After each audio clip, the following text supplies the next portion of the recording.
Well, Twitter and Facebook are looking at some major backlash as they try to distance themselves from accusations that they helped fuel the violent storming of the Capitol.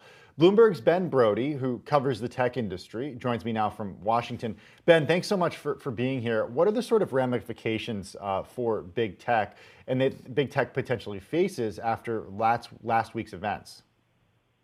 Well, I think the most immediate thing that's happening right now is you see Twitter, dropping, Twitter shares dropping pre-market. The question is there going to be a big conservative user exodus now that, President Trump isn't on the platform anymore? So I think that's the most immediate thing that they're going to do.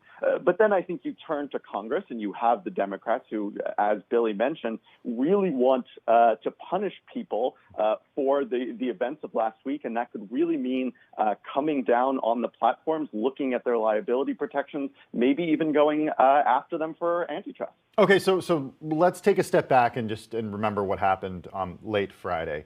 The president permanently suspended from Twitter late Friday, and then over the weekend we learned that Parler had been removed from Apple and Google's App Store, and then late last night, Amazon said it would stop. Well, Amazon enacted essentially moving away from allowing Parler to be hosted on its AWS web servers. What are we learning about the way that big tech is treating or the shift that we've seen in big tech in the past few days? Right. They've been facing months, if not years, of calls from the civil rights community to really crack down a lot more on violent content, violent events, potentially groups that are violent. They have largely pushed back on that, said that they respect privacy, said that these platforms are generally, they're 98% good, 99% good.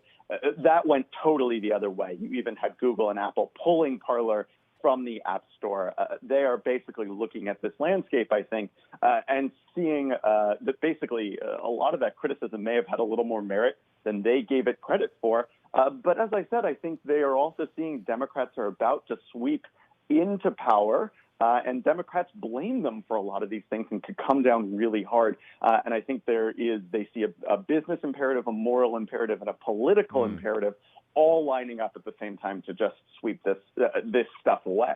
Ben, as we're speaking right now, a headline just crossing the Bloomberg terminal right now saying the White House is discussing Trump big tech remarks today. What do you anticipate the Trump response would be to this so-called deplatforming of the president? Yeah, Trump has been fascinated by Section 230. That's that liability protection that I mentioned earlier. It protects them from lawsuits over user content. Trump has long believed that it enables what he calls censorship, what we would call deplatforming. And so he may go after that again. He has already gone after that. Over the summer, he signed an executive order that tried to push the Federal Communications Commission to basically rein in Section 230 and make it more difficult to moderate political content. That effort died last week at the FCC. The outgoing Republican chairman said he wasn't going to push it through before he went out. So it's not clear exactly what the president can do, but we do expect that he might be trying to go after Section 230 once again. Maybe he'll come out and support some of those antitrust measures. It's a little unclear. We'll be watching. Ben, you mentioned just very briefly the sell-off that we're seeing early today in Twitter's stock as a result of ostensibly of this ban of President Trump. What are the business implications of these companies saying, hey, we've drawn the line with some of this content, with some of these users? Absolutely. We have seen a lot of people, conservatives, right-wing people, saying that they are exiting these platforms. They have to find somewhere to go. It seems like that was going to be Parler, but of course that has kind of been swept off the table now as well. So where they go and what they stand up next, I think, is going to be the big question. And then also whether they can stay away from news and culture and all those other things that will still be on Twitter. But it's definitely going to be at least a bad day. But we'll see how long of a bad ride that's going to be as those users exit. Bloomberg's Ben Brody in Washington. Ben, thank you for your time. It's great to have you on Quicktake this morning.